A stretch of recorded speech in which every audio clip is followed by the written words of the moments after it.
तो हेलो मित्रों, स्वागत करजो फरी एक आना विडियोनी अंदर। तो मित्रों, आज આપણે આ વિડિયોની અંદર વાત કરીશું કે બેંક ખાતાધારકો માટે મોટા સમાચાર સામે આવ્યા છે કે બેંક ખાતાધારકો માટે 1 જાન્યુઆરી 2026 થી 7 મુખ્ય બેન્કિંગ નિયમો બદલાવાના છે। તો કે કયા 7 મુખ્ય બેન્કિંગ નિયમો બદલાવાના છે તો તેની સંપૂર્ણ માહિતી મિત્રો આપણે આજના વિડિયોમાં જોઈશું। તો વિડિયોના અંત સુધી બન્યા રહેજો અને જો વિડિયો ગમે તો વિડિયોને એક લાઈક આપી ચેનલમાં નવા તો ચેનલને સબસ્ક્રાઇબ કરવા વિનંતી।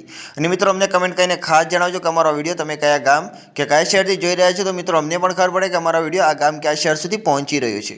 તો મિત્રો વિડિયોની શરૂઆત કરી લઈએ કે 1 જાન્યુઆરી 2026 થી ભારતના બેન્કિંગ ક્ષેત્રના મોટા ફેરફારો થવાના છે અને ભારતીય રિઝર્વ બેંક એટલે કે આરબીઆઈ ગ્રાહકોને સુરક્ષિત રાખવા અને ડિજિટલ વ્યવહારોને વધુ પારદર્શક બનાવવા માટે નવી માર્ગદર્શિકા જારી કરી છે।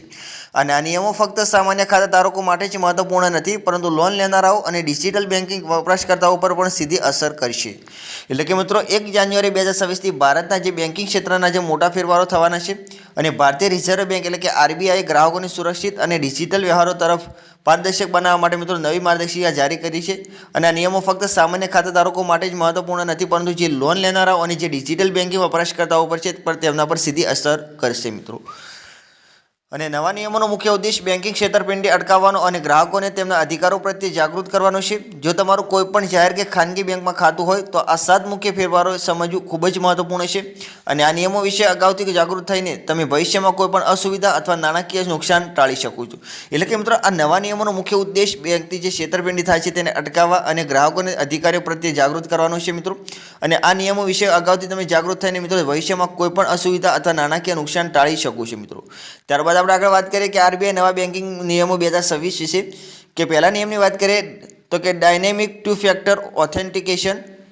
અને તો કે મિત્રો 1 જાન્યુઆરી 2026 થી ડિજિટલ પેમેન્ટ માટે 2 ફેક્ટર ઓથેન્ટિકેશન નિયમોમાં મોટો ફેરફાર કરવામાં આવી રહ્યો છે કે હવે ફક્ત ઓટીપી પૂરતો રહેશે નહીં। આરબીઆઈ ગ્રાહકના સ્થાન અને તેમની ચૂકવણી પદ્ધતિના આધારે સુરક્ષાનું એક નવું સ્તર ઉમેરી રહ્યું છે।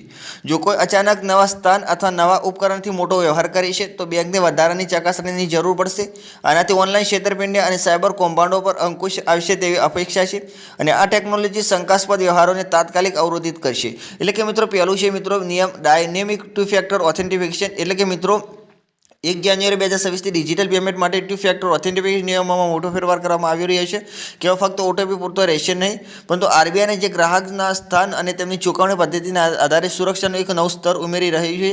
કારણ કે મિત્રો જે બેંકને વધારાની ચકાસણીની જરૂર પડશે, કારણ કે જે નવા ઉપકરણનો મોટો વ્યવહાર કરે છે મિત્રો તેના માટે થઈને બેંકને વધારાની ચકાસણી કરવી પડશે કે જેના કારણે મિત્રો સાયબર કૌભાંડો પર અંકુશ આવશે તેવી અપેક્ષા છે। અને આ ટેકનોલોજી શંકાસ્પદ વ્યવહારોને તાત્કાલિક અવરોધી એટલે કે પકડી પાડશે મિત્રો। ત્યારબાદ આપણે બીજા નિયમની વાત કરીએ કે ફ્લોટિંગ રેટ લોન પર કોઈ પ્રીપેમેન્ટ ચાર્જ નહીં। કે જો તમે હોમ લોન અથવા કાર લોન લીધી હોય તો તમારા માટે સારા સમાચાર છે, કારણ કે નવા નિયમો અનુસાર ફ્લોટિંગ રેટ લોન પર હવે કોઈ પ્રીપેમેન્ટ અથવા ફોરક્લોઝર ચાર્જ નહીં લાગે। અને આ નિયમ 1 જાન્યુઆરી 2026 પછી મંજૂર કરાયેલી લોન પર લાગુ થશે। અને પહેલાં બેંકો પ્રીપેમેન્ટ માટે ભારે દંડ વસૂલતી હતી, હવે ગ્રાહકો કોઈપણ વધારાના ચાર્જ વિના તેમના બાકી લેણા ચૂકવી શકશે। અને આનાથી ગ્રાહકોને તેમની લોન ઝડપથી ચૂકવવામાં અને વ્યાજ પર બચત કરવામાં મદદ મળશે। એટલે કે મિત્રો બીજો નિયમ છે ફ્લોટિંગ રેટ લોન પર કોઈ પ્રીપેમેન્ટ ચાર્જ નહીં લાગે, કારણ કે જો તમે હોમ લોન અથવા કાર લોન લીધી હોય તો તમારા માટે સારા સમાચાર છે। અને નવા નિયમ અનુસાર ફ્લોટિંગ રેટ લોન પર હવે કોઈ પ્રીપેમેન્ટ અથવા ફોરક્લોઝર ચાર્જ નહીં લાગે, કારણ કે આ નિયમ છે મિત્રો 1 જાન્યુઆરી 2000 પછી મંજૂર કરાયેલી લોન પર લાગુ થશે। અને પહેલાં બેંકો પ્રીપેમેન્ટ માટે ભારે દંડ વસૂલતી હતી, પરંતુ હવે મિત્રો આ 1 જાન્યુઆરી 2026 પછી તે ભારે દંડ છે તે વસૂલશે નહીં મિત્રો। હવે ત્રીજા નંબરના આપણે નિયમની વાત કરીએ કે બેંક કોલ્સ માટે 1600 નંબર શ્રેણી। એટલે કે ટ્રાય અને આરબીઆઈ સંયુક્ત રીતે બેન્કિંગ છેતરપિંડી અટકાવવા માટે એક નવી પહેલ શરૂ કરી છે કે હવે બેંકોમાંથી તમામ સેવા અને વ્યવહારિક કોલ્સ 1600 થી શરૂ થતા નંબરો પરથી આવશે। અને આનાથી ગ્રાહકોને અસલી અને નકલી કોલ વચ્ચેનો તફાવત સમજવામાં સરળતા બનશે। અને સ્કેમર્સ ઘણીવાર બેંક કર્મચારી હોવાનો દાવો કરીને લોકોને ફોન કરે છે, પરંતુ હવે જો કોલ 1600 શ્રેણીનો ન હોય તો તે નકલી કોલ હોવાની શક્યતા છે। અને આ નિયમ ડિજિટલ સુરક્ષા તરફ એક ક્રાંતિકારી પગલું માનવામાં આવે છે। એટલે કે મિત્રો બેંક કોલ્સ માટે 1600 નંબર નક્કી કરવામાં આવ્યો છે મિત્રો કે ટ્રાય અને આરબીઆઈ સંયુક્ત રીતે બેન્કિંગ છેતરપિંડી અટકાવવા માટે થઈને મિત્રો એક નવી પહેલ શરૂ કરી છે કે બેંકોમાંથી તમામ સેવા અને વ્યવહારિક કોલ છે મિત્રો 1600 થી શરૂ થતા નંબરો પરથી આવશે મિત્રો। અને આનાથી ગ્રાહકોને અસલી અને નકલી કોલ વચ્ચેનો તફાવત સમજવા સરળ બનશે મિત્રો। સ્કેમર ઘણીવાર એવું કરતા હોય છે કે બેંક કર્મચારી હોવાનો દાવો કરીને લોકોને ફોન કરીને છેતરપિંડી કરતા હોય છે, પરંતુ હવે જો 1600 શ્રેણીનો નંબર ન હોય તો નકલી કોલ સમજીને તમારે તેનો ઉપાડવાનો રહેશે નહીં। અને આ નિયમ ડિજિટલ સુરક્ષા તરફ અને ક્રાંતિકારી પગલું માનવામાં આવી રહ્યું છે। ત્યારબાદ આપણે ચોથા નિયમની વાત કરીએ કે બીએસબીડી ખાતાઓ માટે વધારાની મફત સુવિધાઓ કે બેઝિક સેવિંગ બેંક ડિપોઝિટ અથવા ઝીરો બેલેન્સ ખાતાઓ માટે પણ નવા નિયમો લાગુ કરવામાં આવી રહ્યા છે કે આ ખાતાધારકોને હવે દર વર્ષે ઓછામાં ઓછા 25 પાનાવાળી મફત ચેકબુક મળશે અને વધુમાં એટીએમ કાર્ડ માટે કોઈ વાર્ષિક જાળવણી ચાર્જ રહેશે નહીં. એટલે કે મિત્રો બીએસ એટલે કે બેઝિક સેવિંગ બેંક ડિપોઝિટ માટે પણ મફત સુવિધાઓનો લાભ આપવામાં આવશે મિત્રો, કારણ કે દર વર્ષે મિત્રો ઓછામાં ઓછી જે 25 પાનાવાળી જે મફત ચેકબુક આવે છે મિત્રો તે આપવામાં આવશે અને વધુની અંદર એટીએમ કાર્ડ માટે કોઈ વાર્ષિક જાળવણી ચાર્જ રહેશે નહીં. ત્યારબાદ આપણે 5મા નંબરના નિયમની વાત કરીએ કે ડિજિટલ બેન્કિંગ સંમતિ પ્રથમ નીતિ કે ડિજિટલ બેન્કિંગ અને લોન એપ્લિકેશન હવે ગ્રાહકોની પરવાનગી વિના ડેટા એક્સેસ કરી શકશે નહીં. સંમતિ પ્રથમ માળખું 1 જાન્યુઆરી 2026થી અમલમાં આવશે. બેંકોએ ગ્રાહકો પાસેથી તેમની વ્યક્તિગત માહિતીનો ઉપયોગ અને સ્પષ્ટ લેખિત અથવા ડિજિટલ સંમતિ મેળવવાની રહેશે મિત્રો.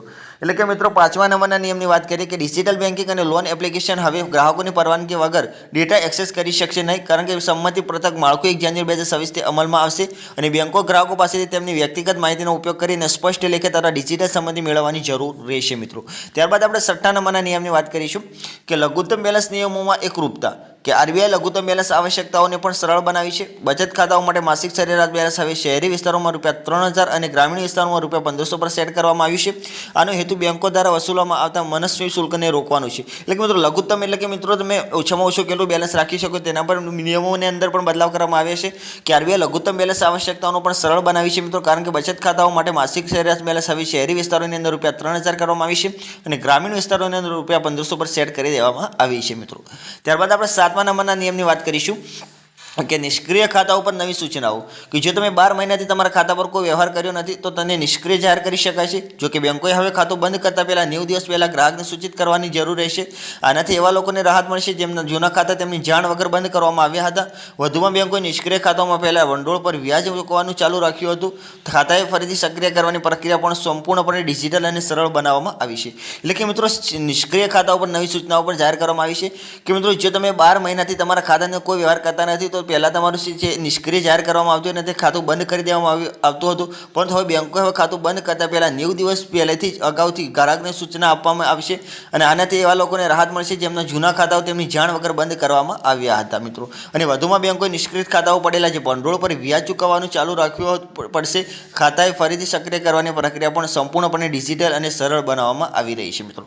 તો મિત્રો આ હતા બેંક ખાતા ધારકો માટે મોટા સમાચાર કે મિત્રો બેંક ખાતા ધારકો 1 જાન્યુઆરી 2026થી મિત્રો 7 બેન્કિંગ નિયમોની અંદર ફેરફાર થવા જઈ રહ્યા છે મિત્રો. તો મિત્રો અમે આશા કરીએ કે તમને આ 7 મુખ્ય બેન્કિંગ નિયમો છે તે સરળતાથી સમજાઈ ગયા હશે. તો વિડીયોને એક લાઇક કરી દો અને જો તમે ચેનલમાં નવા તો ચેનલને સબસ્ક્રાઇબ કરી અને બેલ આઇકનને દબાવી દો, જેથી કરીને આવી કોઈ પણ આવી માહિતી લાવી અમારી યુટ્યુબ ચેનલની અંદર તો તેની સૌથી પહેલી નોટિફિકેશન તમને મળતી રહે. થેન્ક યુ મિત્રો.